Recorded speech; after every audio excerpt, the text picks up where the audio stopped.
نحمده ونصلي ونسلم على رسوله الكريم اما بعد. نن د شپږویشتمې سپارې خلاصه بیانېږي. سورة الاحقاف. دغه سورت په شروع کې الله تعالی د قرآن کریم حقانیت بیانوي. د مشرکینو او د کافرانو د طرف نه دا الزام وای دا قرآن کریم الله تعالی نه د نازل کړي بلکې دا پیغمبر خپل جوړ کړی ده. او دلته بیا دوی ته دا جواب ورکوي وای که چیرته دا قرآن کریم ما خپل جوړ کړی وي بیا د الله تعالی د طرف نه چې کومه سزا ده د هغې سزا نه بیا تاسې ما نشئ بچ کولی. د الله تعالی په دنیا کې دستور او قانون دا ده که کوم یو کس د الله تعالی طرف ته د داسې شي نسبت وکړي چې هغه د الله تعالی د طرف نه نه وي بیا الله تعالی یو کس ته په دنیا کې هم ذلت ورکوي او په آخرت کې هم ذلت ورکوي. نو دلته نبی علیه الصلاة والسلام دا خبره بیانوي وای بالفرض که چیرې دا قرآن کریم ما هم جوړ کړی وي نو د الله تعالی د طرفه نه چې کوم عذاب د هغه نه تاسې ما نشئ بچ کولی. دغه نه دا معلومه شوه چې قرآن کریم د حق کتاب ده او دا الله تعالی نبی علیه الصلاة والسلام باندې رالیږلی ده. بیا الله تعالی مخکې دا خبره بیانوي وای تاسې د خپل مور پلار سره حسن سلوک کوئ. ووصینا الانسان بوالدیه. داسې کله کله داسې وي چې مور پلار دغه مسلمان وي خو د دوی بچیان دا کافران وي، او کله کله داسې وي چې بچیانو اسلام راوړی وي خو مور پلار دغه دواړه کافران وي، او کله بیا داسې وي چې کافران مور پلار دا چې کله کفر اختیار کړی وي بیا دا په خپل مسلمانان زمنو باندې ډېر زیات ظلم کوي. نو دلته بیا هم الله تعالی دا خبره بیانوي وایي که هر قسم خبره وي تاسې د مور پلار اطاعت کوئ، د دوی سره حسن سلوک کوئ. ها که چیرې دوی تاسو ته د کفر دعوت درکوي یا چیرې تاسو ته د غلطې عقیدې دعوت درکوي یا د ګناه کار تاسو ته د کولو حکم درکوي بیا تاسې دغه درې کارونه مه کوئ. تاسې کفر مه اختیاروئ، تاسې غلطه عقیده مه اختیاروئ او تاسې د ګناه کار مه اختیاروئ. په دا درې خبرو کې د مور پلار اطاعت مه کوئ. باقي نور عام معاشره کې چې کومې ماحول کې چې کومه خبره سره لګیا وي په دا کې تاسې د مور پلار اطاعت کوئ، حسن سلوک ورسره کوئ. بیا مخته الله تعالی د حضرت ابوبکر صدیق رضی الله عنه مخته شان بیان کړی ده. رب اوزعنی ان اشکر نعمتک التي انعمت علی وعلى والدی. ابوبکر صدیق رضی الله عنه په یو روایت کې دغه راځي وایي د الله تعالی ته دا خبره وکړه وایي ته ما ته چې کوم نعمت ته ما باندې کړی ده د ما په مور باندې دې کړی ده د ما په پلار باندې دې کړی ده ته ما ته داسې توفیق راکړه چې زه د دغه نعمتو شکریا ادا کړم. او بیا مخته ابوبکر صدیق رضی الله تعالی عنه دا خبره بیانوي وایي زه داسې نیک اعمال وکړم چې په هغه باندې ته خوشحاله شي او د ما بچیان چې کومه دي هغه نیک جوړ کړه او داسې زه د فرمانبردارو خلکو نه یم او زه د تا طرف ته رجوع کوم. واذکر اخا عاد اذ انذر قومه بالاحقاف. توحید دا د اسلام د بنیادی عقایدو نه یوه عقیده ده. دا د ټولو پیغمبرانو په خپل منځ کې متفقون علی عقیده ده. هر پیغمبر خپل قوم ته د توحید دعوت ورکړی ده او داسې دغه رنګې چې کوم د هود علیه السلام قوم هود دغه ته هم هود علیه السلام د توحید دعوت ورک بیا دوی د دعوت نه انکار وکړو په انا بعد الله تعالی طرف نه په دوی باندې عذاب راغی. مخکې بیا دا خبره الله تعالی بیانوي وایي جناتو اسلام قبول کړی و. اذ صرفنا الیک نفر من الجن یستمعون القرآن. نبی علیه الصلاة والسلام چې کله د طایف نه واپس راته مکې مکرمې ته بیا په لاره کې یو ځای مقام نخله دلته نبی علیه الصلاة والسلام تم شو د سهار مونځ یې کوو بیا قرات شروع تلاوت شروع په دې ځای کې د جناتو یو ټولی د جناتو یو ګروپ دغه روانو. بیا د یو بل ته ووایي چې خاموشه شئ خاموشه شئ. چې کله خاموشي اختیار کړله بیا د قرآن کریم تلاوت اورېده بیا د نبی علیه الصلاة والسلام ته ورغلل او اسلام یې قبول کړو او د خپل قوم دپاره ټول داعي جوړ شول، د دعوت ورکولو وال جوړ شول. او داسې بیا وخت نه وخته کله کله بیا د جناتو وفود دا به نبی علیه الصلاة والسلام ته راتلل او دوی به اسلام قبلاو. بیا الله تعالی نبی علیه الصلاة والسلام ته د صبر تلقین ورکړی ده چې کله دوی داسې وشول چې طایف نه واپس راغلل تبلیغ یې ورکړ او بیا په طایف کې خلکو نبی علیه الصلاة والسلام ته ډېر زیات تکلیف ورکړ. نبی علیه الصلاۃ والسلام نبی علیه الصلاۃ والسلام ته دغه خبره صبر او تلقین بیانوي، وایي تا سره چې کوم تکلیف شوی ده، تا ته کوم تکلیف دی درکړی د په باندې صبر اختیاروه، ځکه چې تا نه مخته څومره هم پیغمبرانو هغه ټولو ته خپلو قومو تکلیف ورکړی دی، بیا دوی صبر اختیار کړی دی. دا صورت ختم شو. مخکې بل صورت ته صورت محمد. الذين صبروا وصدوا عن سبيل الله. دلته الله تعالی دا خبره بیانوي، وایي کافرانو دوه کارونه کړي. یو خدا ده چې کافرانو خپل هم غلط اعمال کړي، خپل هم کفر اختیار کړي او نورو خلکو ته هم د ګناهو دعوت ورکاو او داسې نور خلک هم د نیکو اعمالو نه منع کاوه. بیا داسې وشول چې الله تعالی د دې اعمال چې کوم دا ټول ضایع کړ او د دغه په مقابله کې مسلمانان د په اسلام قبول کړي او دغه سي قران کریم ایمان الله تعالی طرف نه چې کوم په نبی علیه الصلاه والسلام باندې قران کریم را نازل شوی د قران کریم نو بیا داسې الله تعالی د تداو کړ چې د زړه اصلاح وکړه او الله تعالی د ټول ګناهونه معاف کړ.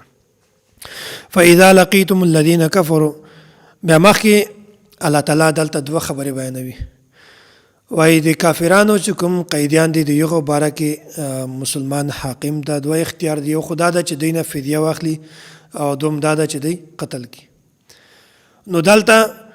دا خبره بیان شوې ده، وایي تاسو ته اختیار ده که تاسو د دینه فدیه اخلي او که دی قتل کوي. د جنگ بدر په موقع باندې چې کوم اویا د کافرانو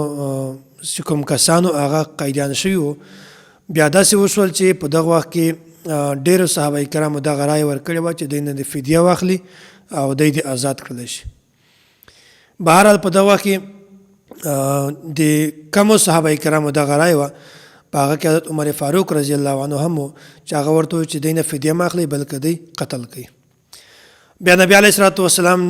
د اکثر صحابه کرامو رایه باندې ترجیح ورکړله او د کوم چې قیدیانو هغه ټول قیدیانو د فدیه واخیستله او آزاد یې کړل. بیا الله تعالی په دا خبره باندې د ناراضګۍ اظهار وکړو او دا یې وویل په هغه ځای کې د ناراضګۍ اظهار کړی او دلته بیا الله تعالی خپله دا خبره بیان کړې ده، وایي که تاسې فدیه ځینې اخلئ هم هغه د تاسې خپل اختیار ده. نو په دې کې تعارض نشته. اول الله تعالی په دا خبره باندې د ناراضګۍ اظهار کړی و چې تاسې فدیه ولې ځینې اخیستې ده او دلته د فدیې اختیار ورکړی ده. نو په دې دو آیاتو کې تعارض ځکه نشته چې اول د جنگ بدر کوم موقع وه هلته کافرانو په طاقت کې وو، نو بیا الله تعالی خیال دا و د الله تعالی خواهش دا و حکم دا و چې په تاسې په هغه وخت کې به هم تاسې د کافرانو طاقت زور دا ختم کاوه، خو تاسې د دوی نه فدیه واخیستله، تاسې د طاقت دا بالکل ختم نه کړ او دلته په دغه وخت کې دا کافران تعداد کم او د دوی طاقت نه و او مسلمانانو طاقت هم زیات و. دغې د وجې نه ورته و چې تاسو ته اختیار ده که تاسې فدیه اخلئ او که نه اخلئ.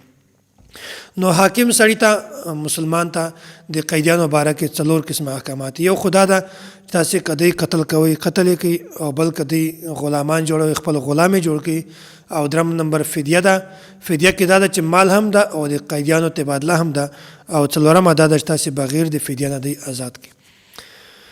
بیا الله تعالی مخکې دا خبره بیانوي، وایي په جنتیانو باندې 2 قسمه انعامات دي، خو 4 قسمه انعامات الله تعالی دلته بیان کړي دي. یو انعام خدا ده چې جنتیانو ته به د اوبو چشمې جاری وي، چینې به وي، د اوبو به چینې وي او داسې د ګیمنه شهد چې کومه ده د هغو چینې به وي او د شرابو به وي او داسې 4 نمبر د شهودو چینې دا به هم الله تعالی په جنت کې د جنتیانو دپاره جاری کړي. دا به بالکل صاف او شفاف وي، دا کې به هیڅ بدبو نه وي، خرابي به نه وي، بدبوداره به نه وي او داسې د هغو خوند به بالکل ذایقه به بیا هم د هر شي ټیک وي. نو داسې الله تعالی دا انعامات هم په جنتیانو باندې کړي دي. ويقول الذين آمنوا لولا نزلت سورة. صحابه کرام رضوان الله تعالی علیهم اجمعین دا مخلص او نبی علیه الصلاه والسلام او د قران کریم سره ډیر زیات به انتها عشق او محبت او دوی به دا انتظار کوو چې الله تعالی طرفه په نبی علیه الصلاه والسلام باندې یو سورت را نازل شي، په هغه کې د جهاد حکم مونږ ته د جهاد اجازت ملاو شي او مونږ د خپل زړه تزکیه دا هم وکړو. دوی به ډیر زیات خوشحالېدل چې کوم آیات را نازل شي او داسې چې کوم منافقین هغه هم په ظاهره باندې خوشحالي اظهار کو په ظاهر باندې کو انن زړه کې د دې ډیر زیات حسد او کینه و او چې کله بیا د آیات را نازل شو صورت پر نازل شو بیا په هغه کې به چې کله د جهاد حکم و بیا به د دې رنگونه داسې و لکه په یو سړي باندې چې بالکل د ځن کدن حالت وي داسې به د دې رنگونه او پریشانه په هر ځای کې به پریشانی و په دې باندې دا مخکې بل صورت ته سورۃ الفتح انا فتحنا لك فتحا مبینا نبی علیه الصلاۃ والسلام د عمره کولو اراده وکړه او داسې نبی علیه الصلاۃ والسلام خوب ولدی چې زه د صحابه کرام رضوان الله علیهم اجمعین سره زم او عمره کوم بیا نبی علیه الصلاۃ والسلام عمره ته روان شو خو مخکې مشرکین چې کوم هغه نبی علیه الصلاۃ والسلام لار ونیوله اجازه ته نه ورکو بیا داسې وشول چې دا آیات را نازل شو په دا کې دا خوشخبری و چې ته مکه فتح کوي ته به دا خوشخبری بهرل دا خوب چې کوم او دا خوشخبری دا په سن 8 هجری کې پوره شوله بیا په اسمت انبیا باندې مخته دلایل دي خبره د تفصیلی خبره مخکې تر شوې ده بیا نبی علیه الصلاۃ والسلام چې کله د عمرې لپاره د صحابه کرامو سره ولاړی مخته بیا نبی علیه الصلاۃ والسلام حضرت عثمان غنی رضی الله عنه دغه ورولېږه مشرکینو ته ورته ویل چې مونږ صرف د عمرې لپاره راځو بل د مونږ هیڅ مقصد نشته حضرت عثمان غنی رضی الله تعالی عنه چې کله مکه مکرمه ته ولاړی د دسر نور کسان هم بیا په غزه کې واپسی باندې نبی علیه الصلاۃ والسلام ته دا خبر راغی چې د مشرکین خو حضرت عثمان غنی رضی الله عنه شهید ک بیا په دغه وخت کې نبی علیه الصلاۃ والسلام د صحابه کرامو نه بیعت واخیسته بیعت رضوان چې په هغه کې د دا بیعت کو چې څو پورې موږ د حضرت عثمان غنی رضی الله عنه بدلنه یاخسته په هغه وخت کې موږ د دې نه واپس نزو دا تفصیلی خبره مخکې تیر شوې ده بیا داسې الله تعالی د دا کومو کسانو چې دلته بیعت کړی الله تعالی د دینه د رضامندي اعلان وکړ او داسې لکه څرنګه چې په د بدر په موقع کې کوم صحابه کرام هلته شریک وو نو دغه لکه څرنګه چې یو ته د رضا اعلان کړو داسې دوی ته هم د رضا اعلان الله تعالی فرمایي وایي زه تاسو نه بالکل خوشاله یم وهو الذي كف ايديهم عنكم چې کله حضرت عثمان غنی رضی الله عنه مکه مکرمه ته ورسید او بیا په الته داسې وشول چې د حضرت عثمان غنی رضی الله عنه ونیوي او د سره کوم کسانو هغه هم محاصره کړل بیا د 50 کسان دغه راولېږل حدیبیه مقام ته او داسې د دې مقصد دا و چې موږ نبی علیه الصلاۃ والسلام نعوذ بالله قتل او بیا داسې مخکې چې دی راغله بیا د حدیبیه په مقام باندې مسلمانانو دغه کافران ونیول او آلته چې کوم کافرانو یو حضرت عثمان غنی رضی الله تعالی او د سره کوم کسانو هغه هم ونیول بیا الله تعالی دا خبره بیانوي وای باندې مسلمانانو لاسونه د خبرې نه بالکل راونیول چې د کافرانو قتل کی بیا آلته د کافرانو په ځل کې هم د مسلمانانو روغ واچاو او دوی هم حضرت عثمان غنی رضی الله تعالی عنہ قتل نک دا ټول خبره الله تعالی مخکې بیان کړې ده بیا د خواب ولا تذکره ده چې الله تعالی د دې کوم خوب هغه الله تعالی بالکل رښتونه کوي محمد رسول الله کوم د سولې ول کاغذ چې په دا کې به مشرکین او د ضد وجنه او د تکبر دی وجنه محمد رسول الله د لفظ رسول الله چې کوم دا باندې د لیکلو نه بالکل انکار وک بیا الله تعالی همیشه د پاره دغه محمد رسول الله د قران کریم حصہ جوړ کړه محمد د پیغمبر ذات ته وای او رسول د پیغمبر خبره ته وای الله تعالی دا خبره بیانوي وای د قیامت ورځې پورې د پیغمبر ذات هم محفوظ ده او د پیغمبر خبره دا هم محفوظه ده دا سورۃ ختم شو مخکې بل سورۃ الحجرات یا ایها الذين امنوا لا تقدموا بين يدي الله ورسوله واتقوا الله د نبی علیه الصلاۃ والسلام مخته د آداب او خیال دغه الله تعالی دلته د خبره بیان کړی ده وای د نبوت کوم مجلس ته په دا کې تاسو د آداب او ډیر زیات خیال ساتئ نبی علیه الصلاۃ والسلام چې کومه فیصله خپل کوي د چانه مشوره نه اخلي بیا په هغه خبرو کې تاسو په نبی علیه الصلاۃ والسلام نه مخکې مزه مثلا لکه څنګه چې قبیله تمیم وفد دغه امیر چې کله نبی علیه الصلاۃ والسلام جوړاو بیا په دغه فیصله نه مخکې بیا د شیخین رضوان الله علیهم اجمعین دغه منځ کې بیا بحث مباحثه شروع شوله نو دا آیات الله تعالی را نازل کړل وایي کومه فیصله چې نبی علیه صلات وسلام خپله کوي د تاسو نه مشوره نه اخلي بیا په هغه وخت کې تاسو نبی علیه صلات وسلام سره بحث مباحثه او نبی علیه صلات وسلام مخته په زوټه اواز سره خبرې مه کوئ. ګورئ دا خو د نبی علیه صلات وسلام په ژوند کې دا خبره وه، خو دا خبره بیانېږي چې نبی علیه صلات وسلام په مرګ شهادت نه بعد هم دا خبره بالکل برقراره ده چې کله هم تاسې مسجد نبوي ته ځئ، د روضې مبارکه کې هم تاسې په یغه ټیم کې په زوټه باندې اواز په زوټه باندې خبره مه کوئ. داسې نه چې بیا تاسې اعمال دا بالکل ضایع شي. الله تعالی دې موږ تاسې ته د دین سمجھ را نصیب کړي او د هر قسم شرور او د آفاتو نه الله تعالی موږ تاسې په حفاظت کې وساتي. واخر دعوانا ان الحمد لله رب العالمین.